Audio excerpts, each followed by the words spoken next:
So if historical narrative is two things, one, it's a story, it's a narrative in that it has plot and characters and a setting and conflict and all those narrative elements. That's one side of historical narrative. The other side is that it's a history, and as history, the author has to select and edit or redact those events in a way that makes his point.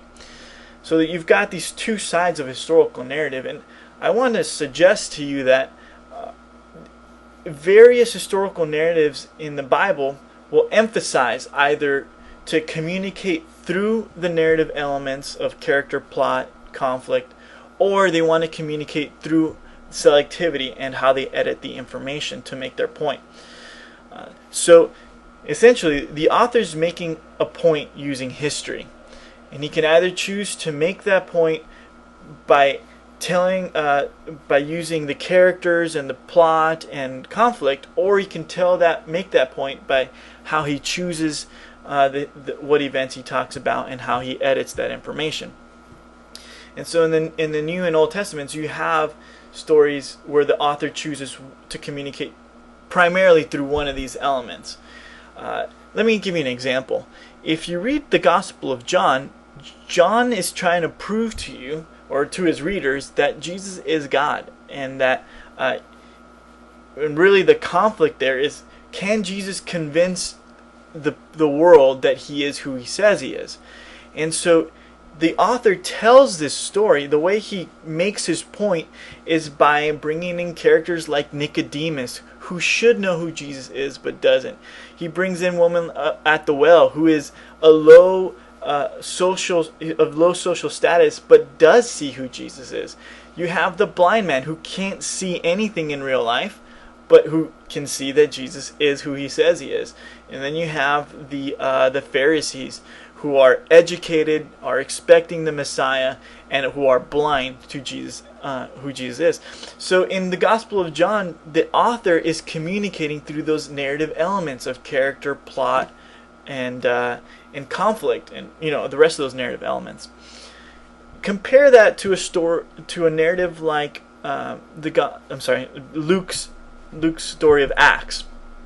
Now in Acts, there are characters, there is a plot, there is a conflict.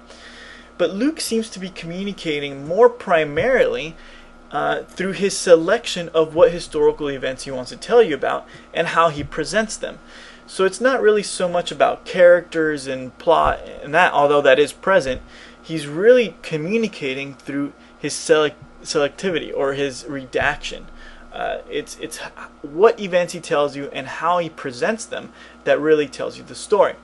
Anyway, I really want to be clear on this, because even though Acts and the Gospels are both historical narratives, you approach them slightly differently because the author is making his point in slightly different ways, whether it's one of the Gospels or it's a historical narrative. And the same thing in the Old Testament. In the Old Testament, you have, for example, Esther, or you have Chronicles. You've got the Kings, or you have Jonah. So let's compare Jonah to 1 Samuel. In Jonah, it's really about the character and the plot and the conflict. And when you study that, that's really what you want to focus on. How does the author use the characters and the plot and the conflict to make his point? On the flip side, if you read something like Samuel or 1 Kings or something like that, really it's not so much the characters and the plot as much as it is the author is choosing to tell you, he's selecting certain events and presenting them in a way that makes his point. And so you got to approach those differently, and you're asking yourself completely different questions. Now, let's take a look at kind of summarizing the ideas of a narrative, the characteristics of a narrative. So here's what you got to understand about a narrative. Number one, it's motivated by the author's historical context. That means when somebody sits down to write about something that happened in the past, something in the author's life is motivating him to do that. And that motivation will change will impact or influence the way he perceives those historical events. And of course, that'll impact in the way he presents those historical events. Second thing is historical narratives are selective. The author does not tell you all the history. He only tells you the parts of history or the dimensions of history that tell you that will help him make his point. The third point is that it is edited from its original sources. That means if, let's say, Luke is using another written source, or in Chronicles, they're using historical notes from the time of the kings. Well, they're editing the original sources in such a way that it tells the information that's useful or helpful, and they're not telling you the information that's irrelevant to the storyline or to the purpose. Now, of course, that means that a narrative has a purpose. It's not just a history, it's not just a story, but they're actually trying to accomplish something. There is a purpose, and we're looking for that purpose when we read a historical narrative. And finally, the next big thing is that historical narratives are a non-explicit form of communication. And what I mean by that is this.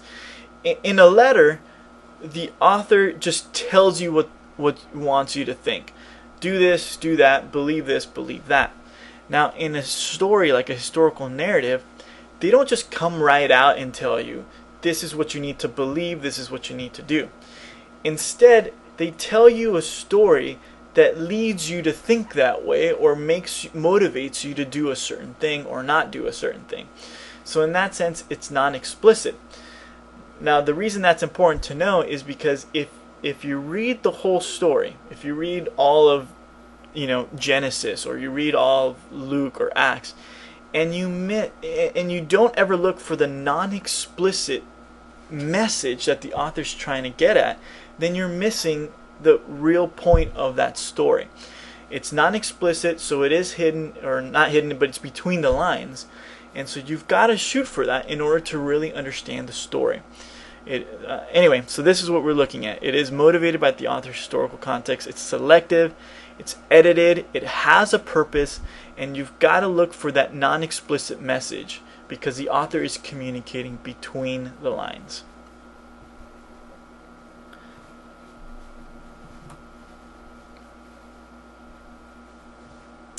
I want to give you an illustration of how an author can communicate between the lines or non-explicitly. Let me give you an example.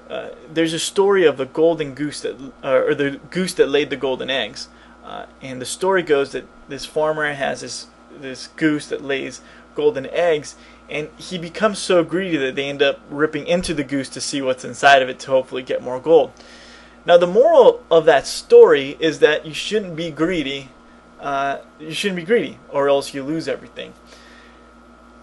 Now, what's important to understand about this is if you read the whole story of the goose with that laid the golden eggs, and you miss the point of the story, which is don't be greedy, then the author hasn't communicated to you. In order for you to understand a folk tale like that, or you probably have a lot of other moral stories in mind. But if you miss the moral of the story, then you've missed the story in general, the real idea. So it's the same thing with the genres of the New and Old Testaments. The author's trying to prove something or communicate something, and if you miss the moral of the story, if you will, then the author hasn't communicated to you. So you do have to look at the whole story for the major message, what it is the author really is trying to communicate.